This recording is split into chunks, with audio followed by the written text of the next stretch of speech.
Assalamualaikum warahmatullahi wabarakatuh. Hello everyone. In this great occasion, I would like to do a presentation by our group, which is Group 2. And the members of our group are Afifah Ferdihan Putri, me, Firly Aulia Almadani, Olivia, and Hilya Salasata Nurfarisha. Okay, I will start the presentation. Our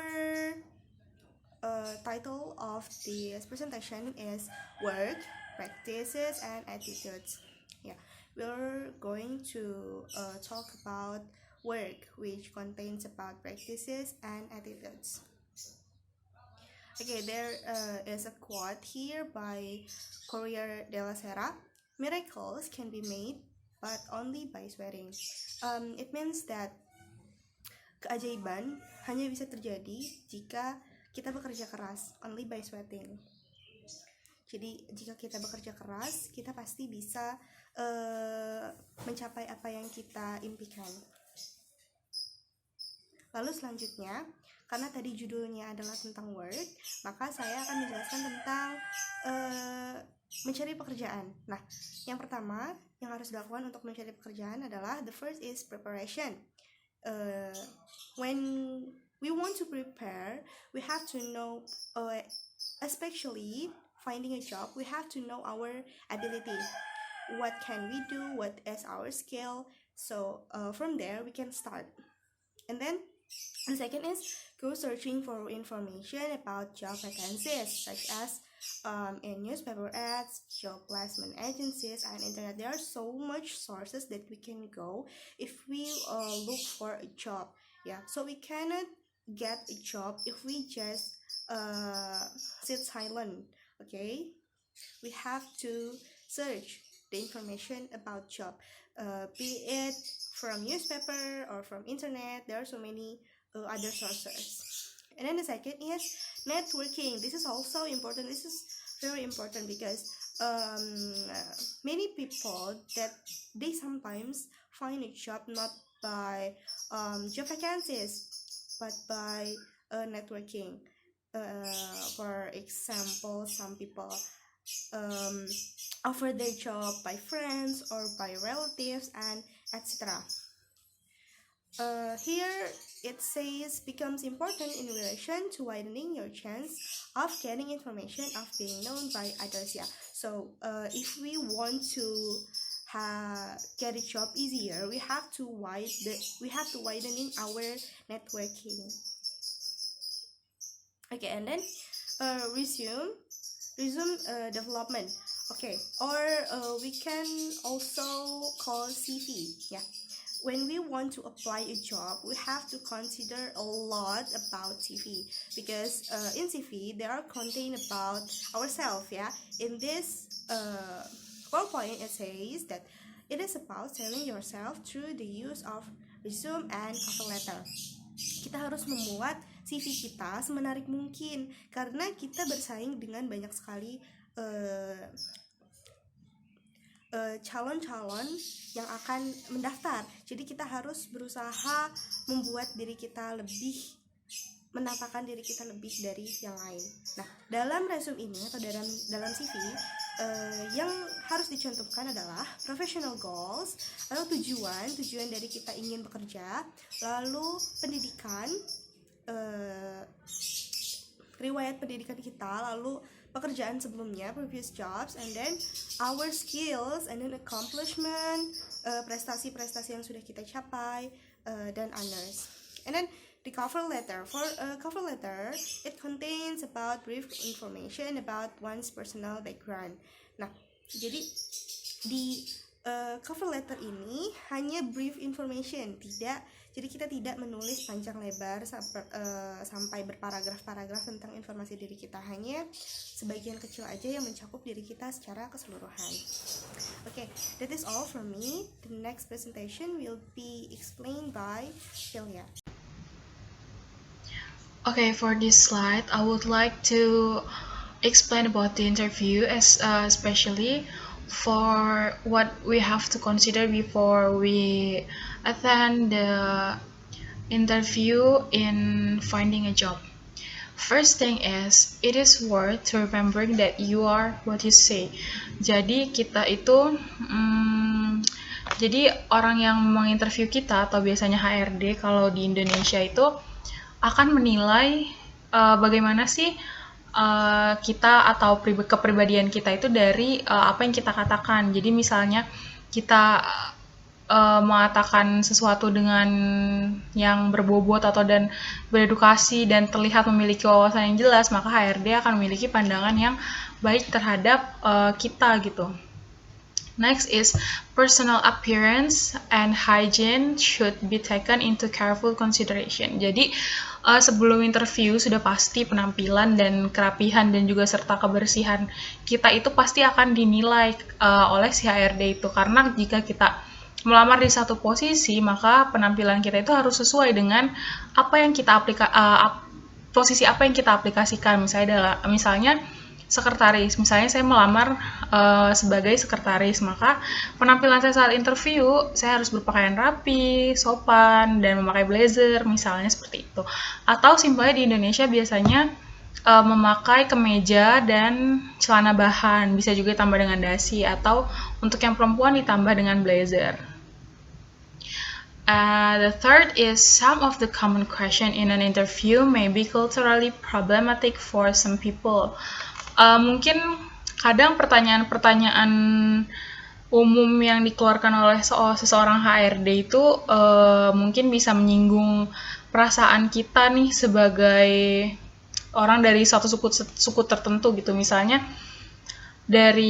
saya sebagai orang Jawa yang akan bekerja, terus tiba-tiba si HRD-nya itu bertanya, katanya ini mungkin lebih ke stereotip ya, misalnya si HRD-nya itu menganggap kalau orang Jawa itu katanya rajin-rajin ya, kamu termasuk yang rajin atau yang tidak rajin gitu. Padahal kan ya nggak semua orang Jawa itu rajin, tergantung balik lagi ke pribadinya masing-masing, seperti itu. Dan yang keempat atau yang terakhir adalah many Asians are taught not to boast of their individual achievement.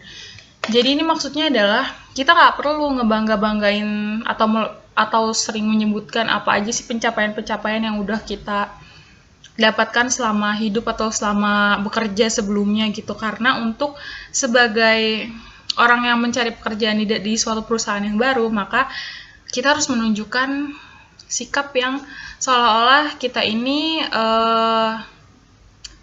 meskipun kita memiliki pengalaman yang cukup, tapi tetap kita harus low key atau rendah diri gitu, karena kita tahu si HRD ini akan menilai kita gitu. Kalau misalnya kita terlalu membangga-banggakan, itu bisa aja kita nantinya dicap sombong kayak gitu. So the low key is a must ketika interview, karena HRD juga nanti akan membaca CV atau lamaran pekerjaan kita kayak yang sudah dicantumkan, seperti ya prestasi-prestasinya seperti itu. Tidak perlu dijelaskan secara mendetail dan terus-menerus.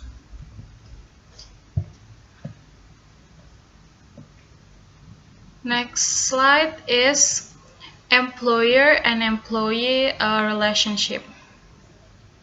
Jadi ini kayak hubungan antara bos sama ini ya, karyawan biasa ya. Jadi first is the nature of the relationship is casual. However, the status and hierarchy of organization in the United States does exist.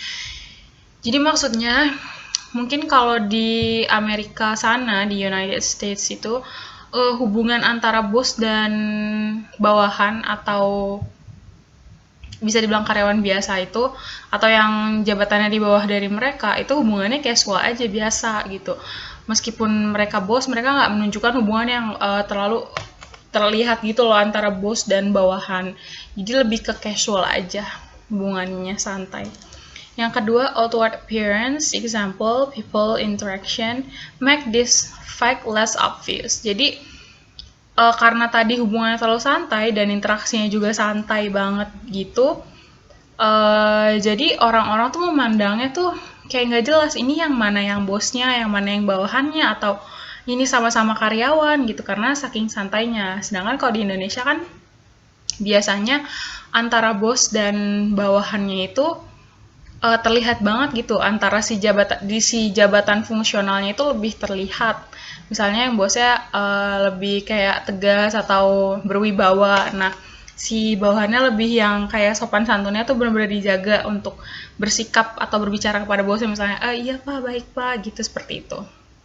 Dan yang terakhir is subordinate superior relationship are often characterized by the use of first name in daily conversation. So it may be difficult for many outsiders to identify who's the boss is. Jadi seperti yang sudah saya jelaskan, hubungan antara jabatan fungsional antara si bos dan bawahannya itu saking santainya, biasanya mereka tuh nggak perlu pakai embel-embel Mister or Sir or Ma'am or Madam kayak gitu.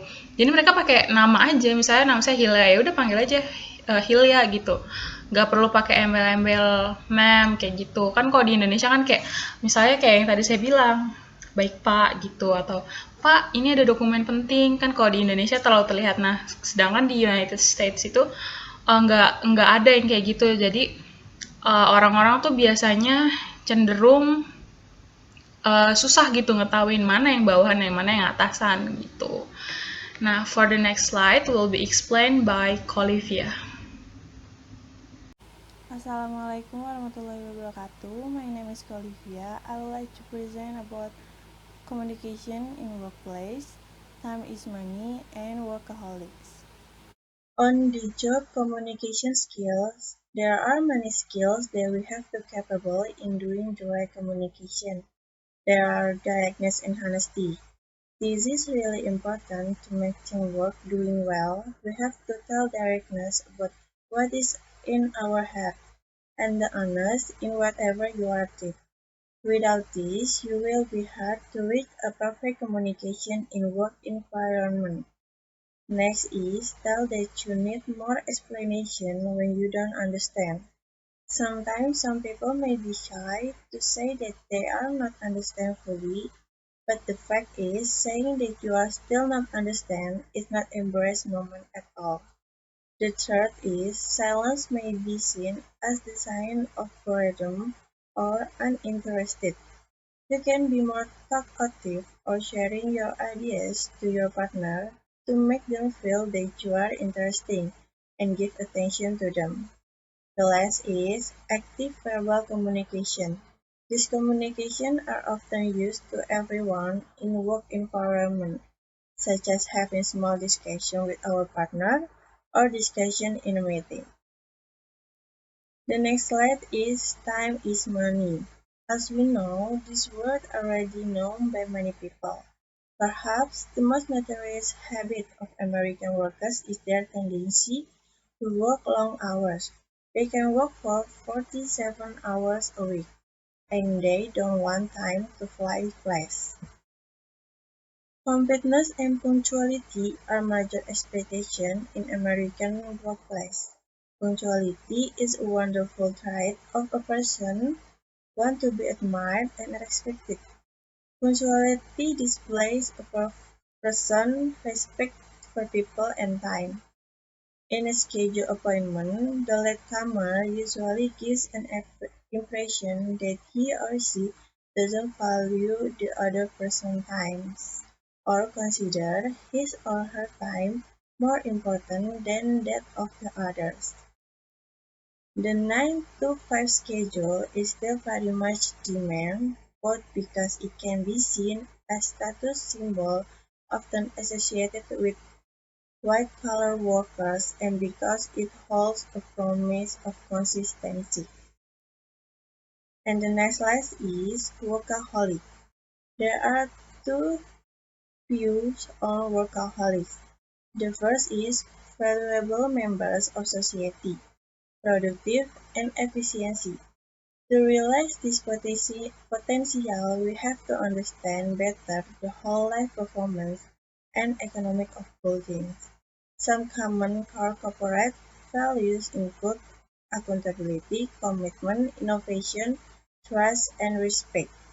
It should aid the structure of company and be demonstrate daily operation and communication, both internal and external. And the second is abusive workaholic. Abusive workaholic is the inability to stop the behavior. It often stems from a compulsive need to achieve status or success, or to escape emotional stress. This is often driven by job success and is common people describe as perfectionist, which the person is being made to think that he wants to work by some kind of pressure. The next slide will be explained by my friend. My name is Afia Ferdian Putri, and now I will explain about work ethic. So, action and work orientation is one of American values. Work often define people, and their identities come from what they do. Jadi kalau di Amerika itu, perbuatan dan pekerjaan menggambarkan value dalam diri mereka. Jadi dari suatu perbuatan atau pekerjaan yang mereka lakukan bisa menggambarkan mereka itu orangnya kayak gimana sih. Contohnya seperti penjaga perpustakaan. Dari pekerjaannya saja kita bisa melihat kalau penjaga perpustakaan itu pasti orang yang tidak banyak bicara atau pendiam. Tidak mungkin seorang penjaga perpustakaan adalah orang yang pecicilan. Lalu contoh lainnya seperti seorang caretaker atau penjaga lansia, kita bisa melihat dari perbuatannya dalam pekerjaannya kalau kebanyakan dari mereka adalah orang yang sabar, lalu juga sopan dan berbudi luhur. Tidak mungkin seorang penjaga lansia adalah orang yang tidak sopan seperti itu. Lalu, driven by achievement motivation. People try hard to be productive and they work hard for this. Jadi kalau di Amerika itu mereka berpacu kepada achievement. Mereka harus mempunyai achievement dan achievement itu membuat mereka selalu bekerja keras dan ingin lebih dan lebih. Jadi mereka harus selalu produktif, selalu bekerja keras agar achievement mereka terpenuhi. Lalu ketika achievement mereka terpenuhi, mereka mempunyai motivasi untuk achievement yang lain. Jadi achievement itu akan selalu bertambah.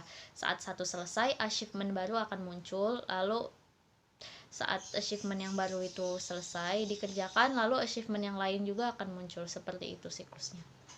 Next is reaction to work. People work hard to survive, they work to make a living.